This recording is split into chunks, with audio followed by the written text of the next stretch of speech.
More than 100 athletes and supporters from the Hoosier state recently traveled to Denver to compete in the Transplant Games of America. It is a chance for organ recipients, living donors, and donor families to come together and show just how far the gift of life can go. Tonight, I am introducing you to one competitor who says her greatest victory has nothing to do with the medals around her neck. Another gold for Abby Beckman. I am more of a cheerleader than I am a competitor. I love to watch all these other people succeed. Because she already knows what it feels like to win. She was an NCAA All-American swimmer in college. Biggest accomplishments and things that I'm the most proud of. But it's the medals she's earned over the last decade that mean even more. She won them after a kidney transplant. They say that kidney disease is one of the silent killers because a lot of people have no idea, including myself. Diagnosed at 24, Abby would finally get her life-saving gift at 27, now using it to make a splash as a transplant athlete.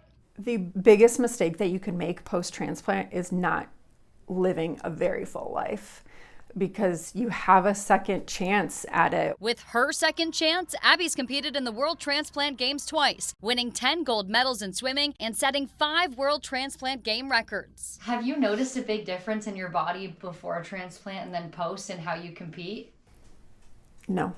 Since I had my transplant, I've swam faster than I did in high school, or college, which I never thought that that would be possible, and just by using this gift that I've been given, I've been able to do it. Most recently, she competed in the Transplant Games of America in Denver, her first time representing Team Indiana. She was joined by more than 100 other Hoosiers, including organ recipients, living donors, and donor families. It shows that that gift of life works. Abby won 3 individual golds, including the 50-yard butterfly. She also helped Team Indiana bring home some hardware. Whether they are winning that gold medal or, they're just maybe finishing last, but they're still able to be at that game and finish.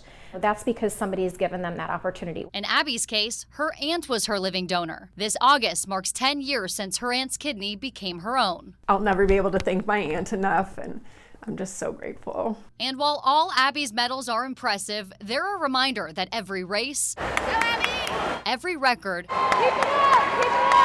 and every finish is made possible because someone chose to give the gift of life. I just want to make her proud and my whole family proud. And this is the way that I can do it. You may have noticed a few times throughout that story she's grabbing at her necklace. That is because to celebrate her 10-year anniversary of her transplant, she got her and her aunt matching kidney bean necklaces. So that was what was around her neck. Inspirational story. She's had such an inspirational life since she went through that transformation. Yeah, and she's really encouraging people to become organ donors. I was talking with Donate Life Indiana, and they were telling me a lot of people don't sign up because they're worried if, say, they were to get into a car accident, that they wouldn't be saved. It's and they literally said a doctor's job is to save your life. And in fact, it's actually a lot more work if you're an organ donor to try to keep you alive so that your organs can be salvageable. So really, they encourage anyone, if you're able to donate, please do so. And it's so easy to do as well. It's so easy to check that box on your driver's license. Sorry.